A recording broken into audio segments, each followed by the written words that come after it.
ಎಲ್ಲ ವೀಕ್ಷಕರಿಗೂ ನಮಸ್ಕಾರ. ಮನೆ ಅಂದಮೇಲೆ ದೇವರ ಕೋಣೆ ಅನ್ನೋದು ಇಡೀ ಮನೆಗೆ ಪಾಸಿಟಿವ್ ಎನರ್ಜಿ ಕೊಡುವ ಅತ್ಯಂತ ಪವಿತ್ರವಾದ ಜಾಗ.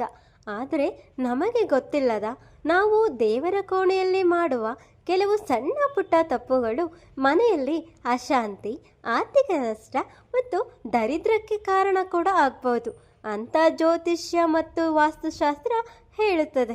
ಹಾಗಾದರೆ ದೇವರ ಕೋಣೆಯಲ್ಲಿ ನಾವು ಯಾವ ತಪ್ಪುಗಳನ್ನು ಮಾಡಬಾರ್ದು, ಯಾವ ವಸ್ತುಗಳನ್ನು ಇಡಬಾರ್ದು ಅನ್ನೋದನ್ನು ಈ ವಿಡಿಯೋದಲ್ಲಿ ಸಂಪೂರ್ಣವಾಗಿ ತಿಳಿಸ್ಕೊಡ್ತೀನಿ.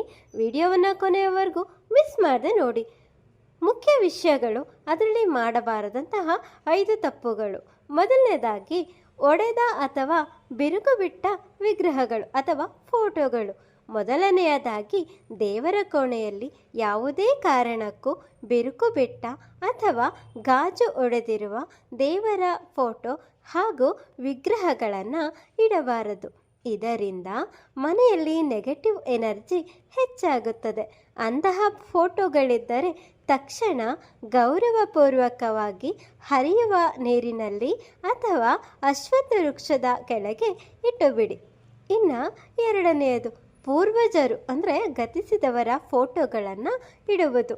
ತುಂಬ ಜನ ಮಾಡುವ ದೊಡ್ಡ ತಪ್ಪು ಅಂದರೆ ತೀರಿಕೊಂಡ ತಂದೆ ತಾಯಿ ಅಥವಾ ಪೂರ್ವಜರ ಫೋಟೋಗಳನ್ನು ದೇವರ ಫೋಟೋಗಳ ಜೊತೆಯಲ್ಲೇ ಇಟ್ಟು ಪೂಜೆ ಮಾಡ್ತಾರೆ. ನೆನಪಿಡಿ, ಪಿತೃಗಳು ಪೂಜನೀಯರು, ಆದರೆ ಅವರು ದೇವರಲ್ಲ. ಅವರ ಫೋಟೋವನ್ನು ದೇವರ ಕೋಣೆಯಲ್ಲಿ ಇಡಬಾರದು. ಮನೆಯ ದಕ್ಷಿಣ ದಿಕ್ಕಿನ ಗೋಡೆಗೆ ಹಾಕಬೇಕು. ಇನ್ನು ಮೂರನೇದು, ಒಂದೇ ದೇವರ 2 ಫೋಟೋಗಳು. ದೇವರ ಕೋಣೆಯಲ್ಲಿ ಒಂದೇ ದೇವರ 2 ಅಥವಾ 3 ಫೋಟೋಗಳನ್ನು ಎದುರು ಬದರಾಗಿ ಅಥವಾ ಅಕ್ಕಪಕ್ಕದಲ್ಲಿ ಇಡಬಾರದು. ವಿಶೇಷವಾಗಿ ಗಣಪತಿ, ಲಕ್ಷ್ಮಿ ಅಥವಾ ಈಶ್ವರನ ವಿಗ್ರಹಗಳು ಒಂದಕ್ಕಿಂತ ಹೆಚ್ಚು ಇರಬಾರದು ಎಂದು ವಾಸ್ತುಶಾಸ್ತ್ರ ಕೂಡ ಹೇಳುತ್ತದೆ. ಇನ್ನು ನಾಲ್ಕನೆಯದು, ಒಣಗಿದ ಹೂವುಗಳು ಮತ್ತು ಹಳೆಯ ಪೂಜಾ ಸಾಮಗ್ರಿ. ದೇವರಿಗೆ ನೆನ್ನೆ ಮುಡಿಸಿದ ಹೂವುಗಳನ್ನು ಇವತ್ತು ಬೆಳಗ್ಗೆ ಪೂಜೆ ಮಾಡುವ ಮುನ್ನ ಕಡ್ಡಾಯವಾಗಿ ತೆಗೆಯಬೇಕು.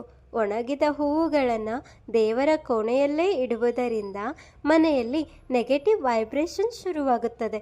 ಹಾಗೆಯೇ ಹರಿದು ಹೋದ ಪಂಚಾಂಗ, ಒಡೆದ ತೆಂಗಿನಕಾಯಿ ಚಿಪ್ಪುಗಳನ್ನು ಅಲ್ಲಿ ಇಡಬೇಡಿ. ಇನ್ನು ಐದನೇದು, ಉಗ್ರ ರೂಪದ ದೇವರ ಫೋಟೋಗಳು. ಮನೆಯ ದೇವರ ಕೋಣೆಯಲ್ಲಿ ಸೌಮ್ಯ ಮೂರ್ತಿಗಳ ಫೋಟೋ ಇರಬೇಕು.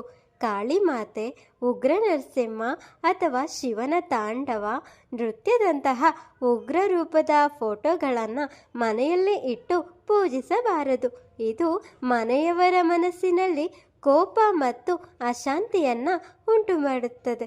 ನೋಡಿದ್ರಲ್ಲ ವೀಕ್ಷಕರೇ, ಹಿಂದೆ ನಿಮ್ಮ ಮನೆಯ ದೇವರ ಕೋಣೆಯನ್ನು ಒಮ್ಮೆ ಗಮನಿಸಿ.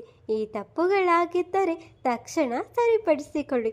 ನಿಮ್ಮ ಮನೆಯಲ್ಲಿ ಸದಾ ಸುಖ, ಶಾಂತಿ, ಐಶ್ವರ್ಯ ನೆಲೆಸಲಿ ಎಂದು ಪ್ರಾರ್ಥಿಸುತ್ತಾ, ಈ ಮಾಹಿತಿ ನಿಮಗೆ ಇಷ್ಟವಾಗಿದ್ದರೆ ದಯವಿಟ್ಟು ಲೈಕ್ ಮಾಡಿ ಮತ್ತು ನಿಮ್ಮ ಆಪ್ತರಿಗೂ ಶೇರ್ ಮಾಡಿ. ಮುಂದಿನ ವಿಡಿಯೋದಲ್ಲಿ ಮತ್ತೆ ಸಿಗೋಣ. ಧನ್ಯವಾದಗಳು.